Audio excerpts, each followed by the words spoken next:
Olá, você assiste ao canal Atos e Fatos.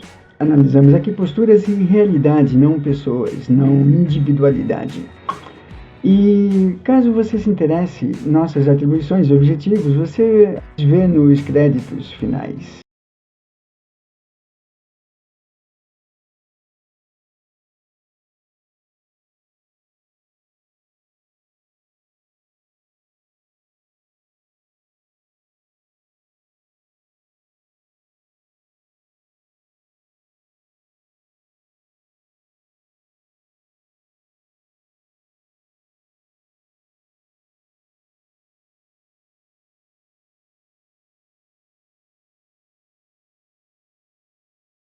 Nosso vídeo anterior, o 005, analisou a qualidade social do voto do brasileiro e procurou mostrar a complexidade de fatores que levam a este estado. Analisou e justificou, já que é sabido que os resultados dos pleitos têm causado espanto nas últimas eleições. Entretanto, tem causado espanto apenas nos cidadãs politicamente conscientes, capazes de analisar a realidade em nível mínimo necessário. Destes cidadãos, os conscientes, o que resta é tentar eleger os candidatos menos problemáticos, já que não há ideias apresentadas, discutidas, avaliadas. Naquele vídeo, mostramos que o voto do brasileiro é produto de uma série de fatores que vão de históricos a econômicos, de estruturais e, vejam só, religiosos.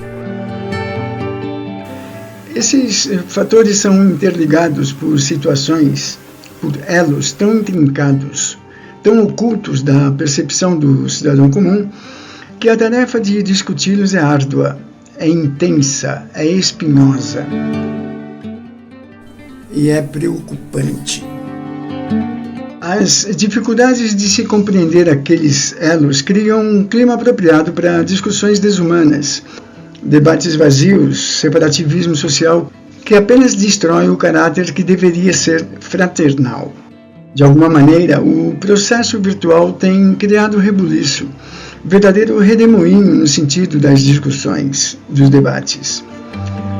Aquilo que deveria servir para conduzir a percepção do cidadão à análise da realidade tem distorcido o sentido dos conceitos importantes, ainda que não assimilados: patriotismo e idolatria.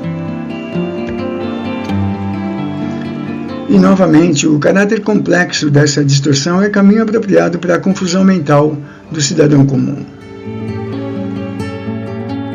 Neste cenário desastroso, espertalhões da fé, da política, da autoajuda, dos coachings, do oportunismo destrutivo ocupam um espaço vago na mente da população mais leiga, mas infelizmente expressiva na sociedade brasileira. O resultado disso é a confusão entre o sentido de patriotismo com o sentido de idolatria. Nos últimos anos, cidadãs e cidadãos brasileiros têm ouvido muito o termo patriota. Certa parte da população usa o termo para demonstrar lealdade ao país. Outra parte aproveita como fonte de chacotas e piadas. Ao nosso ver, ambas as partes da sociedade corroboram o foco deste vídeo: inabilidade para compreender a complexidade dos elos que unem os fatores responsáveis pela percepção eleitoral do cidadão e cidadã brasileiros. O caráter do termo patriotismo pode ser compreendido por algumas perspectivas. Vamos ver algumas delas. Antropologia. Patriotismo é fenômeno cultural em meio à necessidade de pertencimento a um grupo maior. A história humana se fez no dia a dia de vivência em grupos dirigidos, orientados por algum tipo de herói. Daí a ânsia humana por literatura e cinematografia voltadas às sagas de seres potentes. Sociologia. Patriotismo é elemento de formatação da identidade nacional, construído por admiração forte às instituições, aos símbolos, bandeiras, hinos e às práticas sociais, desfiles, celebrações, que reforçam aquele senso de pertencimento a um grupo.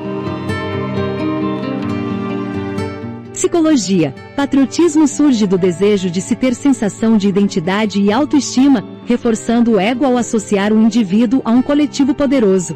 O cidadão/cidadã precisa, neste caso, disponibilizar presença em apoio a determinado grupo para se sentir útil.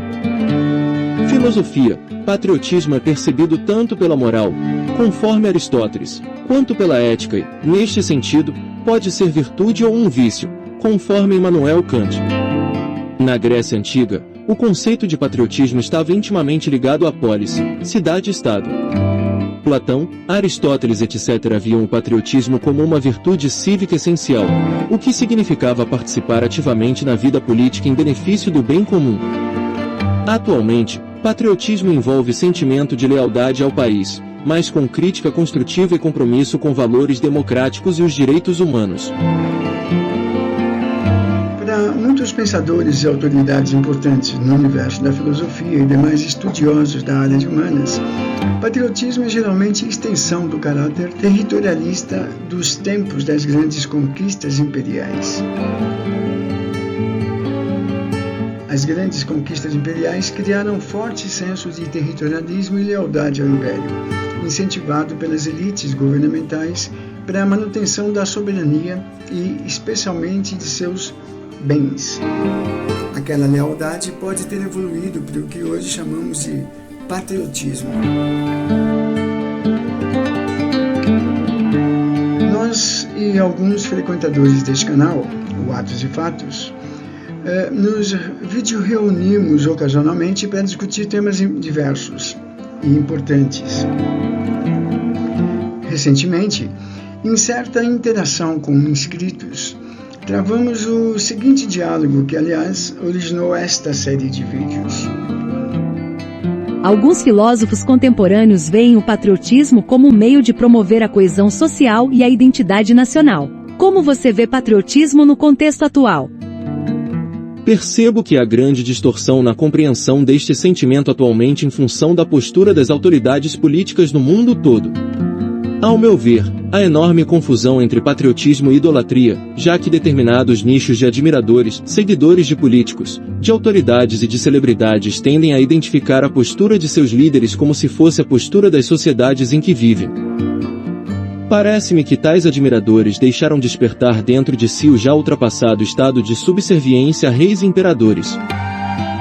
Você trouxe uma perspectiva muito interessante e relevante. Realmente, a linha entre patriotismo e idolatria pode se tornar tênue, especialmente em contextos onde líderes políticos são vistos como figuras quase messiânicas. Essa confusão pode levar a uma forma de patriotismo que não é baseada em valores democráticos ou no bem comum, mas sim na lealdade cega a indivíduos específicos. Essa idolatria pode ser perigosa, pois desvia o foco do debate crítico e da responsabilidade cívica, elementos essenciais para uma sociedade saudável e democrática. Em vez de promover um amor genuíno pelo país e um compromisso com seus valores e progresso, ela pode fomentar divisões e polarizações. Como você acha que podemos promover um entendimento mais saudável e construtivo de patriotismo na sociedade atual? Idealização de caminhos para a promoção de entendimento saudável sobre patriotismo nas sociedades atuais não é tarefa de conclusão instantânea nem, portanto, fácil. Penso que haja uma infinidade de interferências negativas que atrapalham a percepção do indivíduo que, por sua vez, compõe a coletividade. Tais interferências nascem de interesses negociais de grandes potências até desinteresse estratégico de autoridades parlamentares no sentido de produzir debates saudáveis no meio social. Haja vista a postura dos proprietários das plataformas digitais e a de parlamentares em busca de formatação de sua própria imagem no contexto político das sociedades do mundo. É fato que posturas negativas chamam muito mais atenção do que positivas. A internet está cheia de cenas altruístas com pouca visibilidade e cenas destrutivas com visibilidade quase universal. Este estado de coisas é alimentado por necessidades organizacionais de gestores de cenário de ignorância, que precisam que patrocinadores estejam em evidência a qualquer custo. A influência de interesses econômicos e políticos, bem como a dinâmica das plataformas digitais, realmente desempenham um papel significativo na formação das percepções públicas. Para promover um entendimento mais saudável de patriotismo, algumas abordagens podem ser consideradas como educação cívica, mídia responsável, debate público saudável, transparência e responsabilidade, engajamento comunitário. Muito bem, o título deste vídeo é Patriotismo e Idolatria. Estamos encerrando esta primeira parte para evitar que este evento seja muito longo. A continuação, ou seja, o que é idolatria, será publicada nos próximos dias. Se você achou interessante até aqui, esteja atento. Inscreva-se e acione o tal sininho para ser notificado do nosso trabalho. Nossos agradecimentos.